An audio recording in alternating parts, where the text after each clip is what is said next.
72 ঘন্টার মধ্যে আসামি গ্রেফতার না হলে আমি আবার আসব। আমার কথাটা মনে রাখলে আপনার জন্যই ভালো হবে। আসসালামু আলাইকুম। ওয়ালাইকুম আসসালাম। এসব কি আসলাম সাহেব, আপনি কাজ বন্ধ করে রেখেছেন কেন? কি করব বলুন স্যার, বাদশার লোকেরা আমাদেরকে তিনবার থ্রেট করে গেছে, যদি কাজ চালিয়ে যাই তাহলে আমাদের লাশ ফেলে দেবে। কেন? আমার জায়গায় আমি বিল্ডিং করব, তাতে বাদশার কি? বাদশাকে আপনি চেনেন না স্যার, ও চাইলে অনেক কিছু করতে পারে। ওরা আসছে। আসসালামু আলাইকুম। তুমি কে? আমারে চিনে লাভ নাই, বাদশারে চিনলেই চলবো। কে চিনেন বাদশারে? তার নাম শুনছেন? হ্যাঁ শুনেছি, কিন্তু তার সাথে আমার বিল্ডিং করার কি সম্পর্ক? আরে সম্পর্ক অনেক জটিল। জায়গা তো আপনার না, জায়গা বাদশা ভাইয়ের। বাদশার জায়গায় আপনার বিল্ডিং তোলার সাহস দিল কেডা? কি বলছো তোমরা? বাদশার জায়গা মানে? এই জায়গা আমার বাপ দাদার জায়গা। আপনার দাদাই বাদশার দাদার কাছে বেঁচে গেছিল, বাদশার বাবা ছিল তার সাক্ষী। এই যে দলিলের ফটোকপি, ধইরা দেখেন। অসম্ভব, এ দলিল ভুয়া দলিল। চোখ বুড়া, বাদশার দলিল রে ভুয়া কস? তোর সাহস তো কম না। সত্য ভাষণে আমি ঘাবড়াই না, এ দলিল অবশ্যই ভুয়া। এখানে আমার দাদার সাইন বলে যে সাইন আছে, সেটা জাল সাইন। জাল? তুই বুঝলি কেমনে? আমার দাদা পড়াশোনা জানতেন না, উনি ছিলেন ব কলম। সারা জীবন দলিলে উনি সই করেননি, টিপ সই দিয়েছেন। এই দলিলে তো ওনার টিপ সই নেই। আরে টিপসই থাকলে থাকলো, না থাকলে নাই, দলিল তো আছে। আর এই দলিলই কয় বাদশা ভাই জায়গার মালিক। না, জায়গার মালিক আমি। 3 পুরুষ ধরে এই জমি আমাদের দখলে। আজকে বাদশার এই ভুয়া দলিল দেখিয়ে তোমরা আমার জমি দখল নেবে ভেবেছো? কন্ট্রাক্টর সাহেব, আমার বিল্ডিং থেকে ওদের বের করে দিন। কি? আমরা বেরোবো? ওই কয় কি? আরে বাড়তে হবে তুই। আমি থানায় যাব, আমি কেস করব। চাইলে কি সব হয়? হয় না। আপনি বললে তো আর বাদশা সাহেবের বিরুদ্ধে মামলা নেওয়া যাবে না। উনি সমাজের মান্যগণ্য ব্যক্তি, তাছাড়া ওনার হাত আইনের চেয়েও লম্বা। হাত লম্বা বলে আমার 3 পুরুষের জায়গা কেড়ে নেবে? আমাকে আমার নির্মাণাধীন বাড়ি থেকে বের করে দেবে? না না না না ওসি সাহেব, আমি কোনোভাবেই এই অন্যায় মেনে নিতে পারি না। অন্যায়কে আমি প্রশ্রয় দিতে পারবো না। আপনি বাদশার নামে মামলা লিপিবদ্ধ করুন। স্যার, আমি কি আপনার বাবার চাকর যে আপনি যা বলবেন আমাকে তাই শুনতে হবে? আমি যা বলছি আপনি তাই শুনুন, তা না হলে বাড়িও যাবে, জানও যাবে। সময় থাকতে থাকতে বাদশার দরবারে গিয়ে ব্যাপারটা মিটমাট করে ফেলুন। আমার জীবন থাকতে আমি মিটমাট করব না। প্রয়োজনে আমি আপনার ঊর্ধ্বতন কর্মকর্তার কাছে যাব। আরে যান যান, ঊর্ধ্বতন কর্মকর্তার কাছে যান, কোনো লাভ হবে না। ওরে বাবা, এ আপনি কি বলছেন? বাদশার কবল থেকে জায়গা উদ্ধার করতে হবে? অসম্ভব। আপনি জানেন বাদশা চাইলে কি করতে পারে? আপনাকে ট্রান্সফার করে দেবে বান্দরবান বা খাগড়াছড়ি। ট্রান্সফারের ভয়ে আপনি বাদশার বিরুদ্ধে কিছুই করবেন না? কি করে করব? আপনি জানেন কত কাঠ খড় পুড়িয়ে এই পোস্টে ট্রান্সফার হয়েছি? আপনার খামখেয়ালের জন্য তো আমার এই পোস্ট হারাতে পারি না। আর আমি যে আমার জায়গা হারাতে বসেছি তার কি হবে? আমার ভবিষ্যৎ প্রজন্মের একমাত্র সম্পদ যদি আমার হাতছাড়া হয়ে যায়, তাহলে ওরা কি করে বাঁচবে? আপনাকে একটা বুদ্ধি দেই, ঝামেলা না করে বাদশাকে 1,30,000 টাকা দিয়ে মিটমাট করে ফেলুন। অসম্ভব। বেঁচে থাকতে আমি অন্যায়ের সাথে আপোষ করব না। 1,30,000 তো দূরের কথা, একটা কানা করি আমি বাদশাকে দেব না। তাহলে আপনার ব্যবস্থা আপনি নিজেই ঠিক করে নিন। আমি আপনাকে কোনো প্রশাসনিক সাহায্য করতে পারবো না। আপনি আসুন। লিয়াকত সাহেব? কোন সাহেবই আপনার কোনো উপকার করতে পারবে না। আপনি আসুন। তার মানে বাদশার কাছে হার মেনে আমাকে আমার পূর্বপুরুষের ভিটা ছেড়ে দিতে হবে? প্রশাসন, আইন সব মিথ্যে হয়ে যাবে? ওই ভুয়া দলিলের সামনে আমার দলিল মিথ্যে হয়ে যাবে? হবেই তো। আমার বুদ্ধি তো আপনি শুনলেন না, এবার দেখি নিজের বুদ্ধিতে আপনি কি করতে পারেন।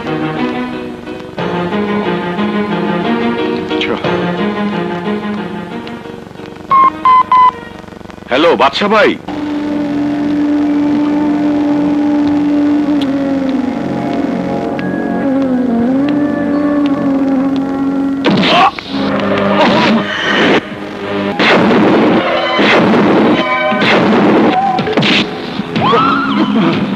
হারামজাদা, আমার বিরুদ্ধে পুলিশের কাছে কমপ্লেন করিস, আমার বিরুদ্ধে বিচার নিয়ে তুই মিনিস্ট্রিতে যাস? এই, তোর এত বড় সাহস! আমি তোমাকে আমার জায়গা দখল করতে দেব না। দিবি না মানে? আর আমি চাইলে তুই না দেবার কে? চিনিস আমাকে? চিনিস? এই, ওঠ! দেখ, টাকা চারিদিকে, টাকা টাকা টাকা টাকা, দেখ দেখ দেখ দেখ দেখ দেখ, দেখ ভালো করে দেখ। ভাই, কি দেখেছিস? কেউ আছেন? কেউ নেই। এই বাদশা যখন এলাকা পরিদর্শনে যায় তখন এলাকা খালি হয়ে যায়, যখন শিকারের নামে সবাই তাদের নজর লুকিয়ে নেয়। আমি চাইলে তোকে এই মহল্লার মাটিতে এক্ষুনি কবর দিয়ে দিতে পারি, কিন্তু তখন এই জায়গা আমার নামে হবে না। তোকে কাল সন্ধ্যা পর্যন্ত সময় দিলাম, যদি এরই মধ্যে ওই জায়গা আমার নামে রেজিস্ট্রি না হয়, তাহলে আমার অসুস্থ বাবার কসম, তোর বাড়ির ছাদে তোকে আমি জ্যান্ত ঢালাই দিয়ে দিব, জ্যান্ত।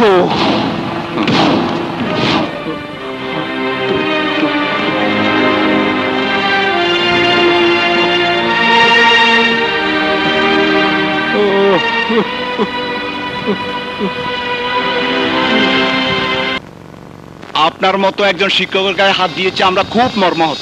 যেখানে মানুষের সেবা করা হয় সেই হাসপাতালেও বাদশার লোকজন জোর করে চাঁদা তুলছে। শুধু চাঁদা না, ওর হাত থেকে কেউ রেহাই পাচ্ছে না, আমরা সাংবাদিকরাও না। স্যার, আমরা গরিব মানুষ, বাচ্চার হাত থেকে আমরাও বেশি না, চাঁদা দেওয়াই লাগে। চাঁদা দিতে দিতে আমরা অতিষ্ঠ, এভাবে চললে ব্যবসা গুটিয়ে পালিয়ে যেতে হবে। আমরা ওর হাত থেকে কিভাবে বাঁচবো? শিক্ষক হলো বাবার মতো, সেই শিক্ষককেও তারা ছাড়ে নাই, উনার নির্মাণাধীন বাড়ি কেড়ে নিয়েছে।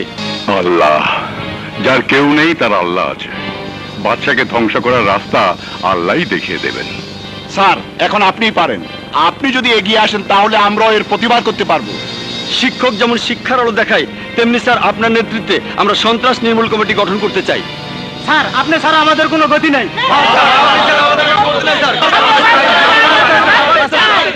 শুধু আমরা না, এলাকার সব জনগণ বাদশার মতো সন্ত্রাসীর হাত থেকে বাঁচতে চায়।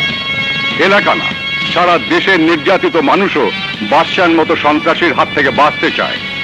যুগে যুগে বাদশার মতো সন্ত্রাসীর যেমন জন্ম হয়েছে, তেমনি হিরোরও জন্ম হয়েছে। বাদশার মতো সন্ত্রাসীদেরকে খতম করার জন্য আমরা সবাই বাদশার বিরুদ্ধে প্রতিরোধ গড়ে তুলব, জনমত সৃষ্টি করব, শপথ গ্রহণ করব। এদেশের মাটি থেকে সন্ত্রাসী, চাঁদাবাজ, খুনিদেরকে উৎখাত করতেই হবে।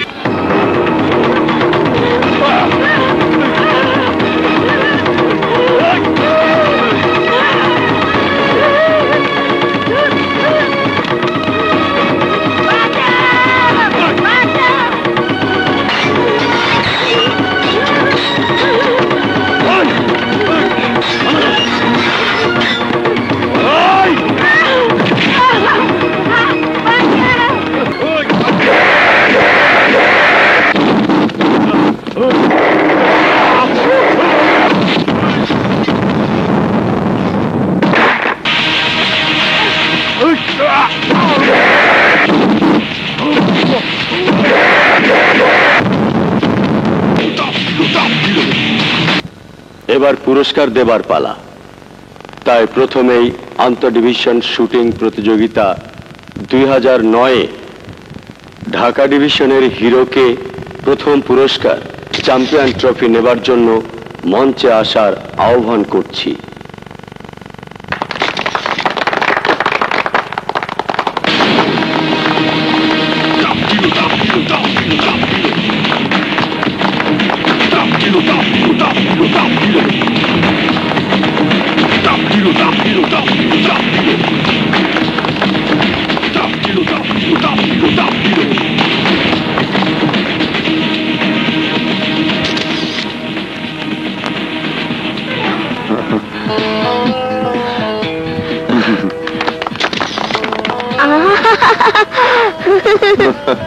Thank you sir.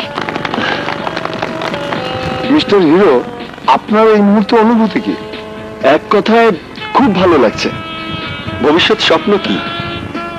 শুধু আমার স্বপ্ন বললে ভুল হবে, আমার বাবারও স্বপ্ন বাংলাদেশের হয়ে অলিম্পিক প্রতিযোগিতায় দেশের জন্য সোনা জিতে আনা।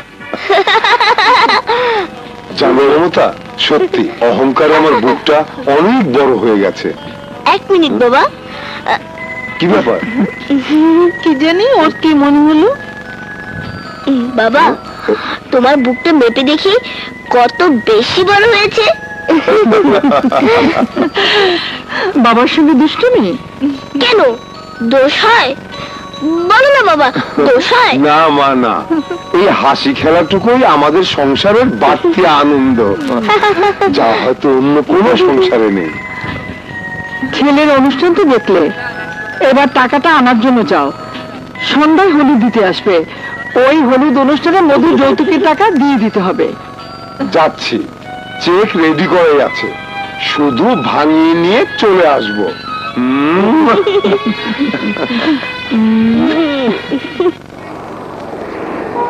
নিন রফিক ভাই, এই নিচেই ব্যাংক। আপনি কিন্তু ছেলে মেয়েদেরকে নিয়ে মধুর বিয়েতে অবশ্যই আসবেন। আচ্ছা আচ্ছা, অবশ্যই আসবো। 5 লাখ টাকা তো, একটু সাবধানে যাবেন। আচ্ছা, আসি। আসসালামু আলাইকুম। ওয়ালাইকুম আসসালাম। এত বড় সৎ মানুষ হয় না, টাকার প্রতি কোনো লোভ ছিল না। প্লিজ আমার চেকটা।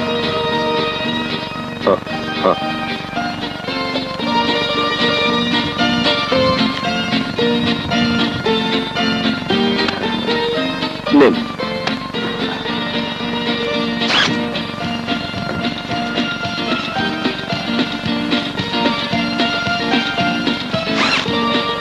ধন্যবাদ, আসি। আসুন।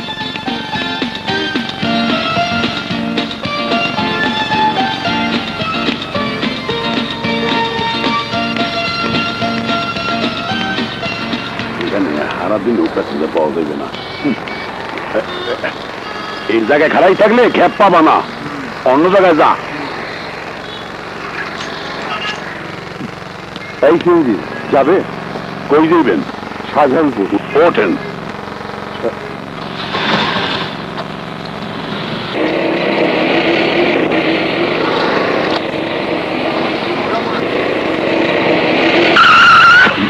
ঠেক বাজে বললাম নি। আরে কে তোমরা? কি করছো? ছাড়ো, ছাড়ো, ছাড়ো বলছি। বাবা, বাবা, এই টাকা তোমরা নিও না বাবা। বাবা, এই টাকা নিও না বাবা। এই টাকা আমার প্রভিডেন্ট ফান্ডের টাকা, এই টাকা আমার মধুর বিয়ের টাকা, এই টাকা দিয়ে আমি আমার মেয়ের বিয়ে দেবো। গুলি করে দিছি।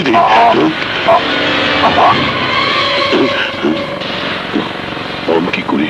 সাজানো তো ফুল ছিল, ওই নিল যে। যা লাগছে না বাবু। টাকা না দেওয়া পর্যন্ত হলুদ হবে না, কথাটা কিন্তু এরকমই ছিল।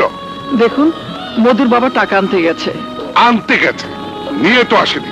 ঠিক আছে, আমি ওদেরকে আধা ঘন্টা অপেক্ষা করতে বলছি। এর মধ্যে টাকা নিয়ে এলে হলুদ হবে, না নিয়ে এলে হলুদ হবে না। সবাইকে ফিরিয়ে নিয়ে যাব। চাচি, চাচি, চাচা আইছে। সাবধানে।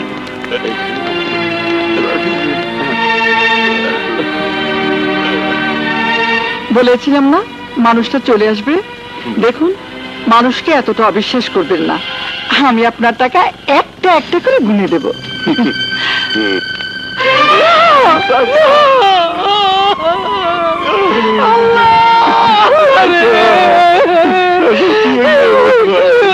খোদা, আমার কি হলো?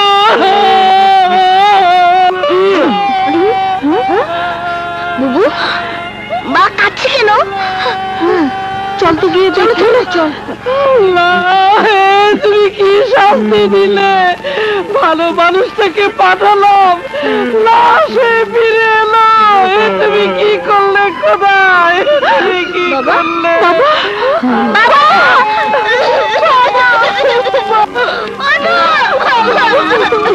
এই চলে এসো।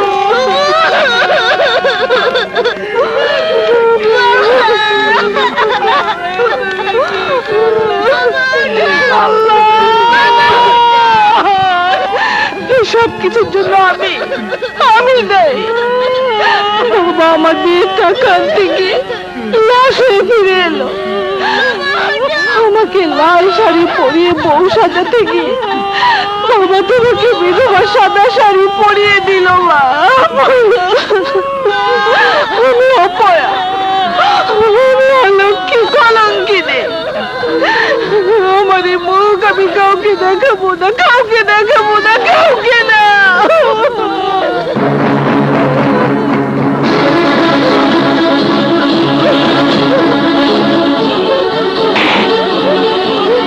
মা, মা, বুবু ঘরের দরজা বন্ধ করে দিয়েছে।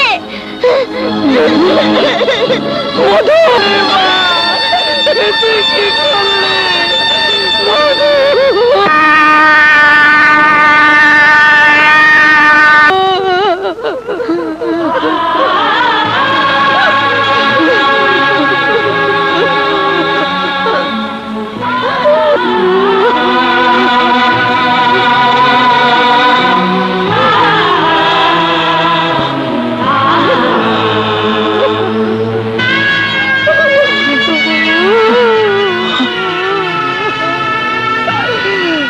সব শেষ হয়ে গেল খোকা, সব শেষ হয়ে গেল।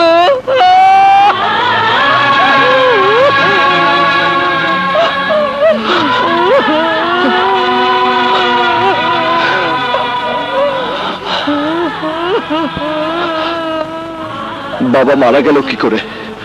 ছিনতাইকারীর গুলিতে। রাস্তাটা কোন থানার মধ্যে ছিল? মতিঝিল থানার মধ্যে।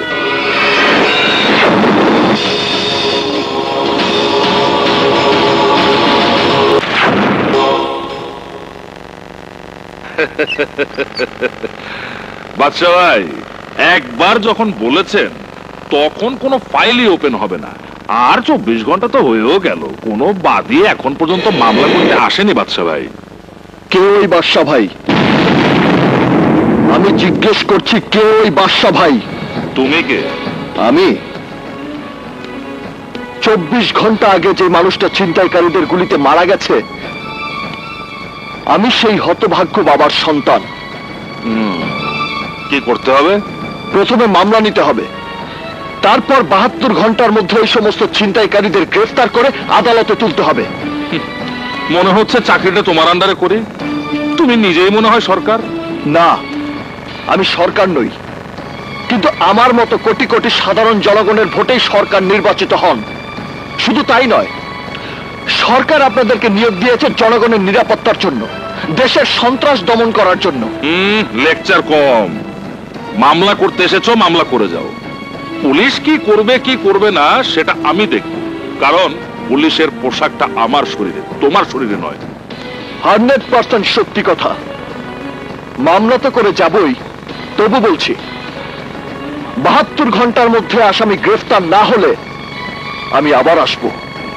আমার কথাটা মনে রাখলে আপনার জন্যই ভালো হবে। বুঝেছি।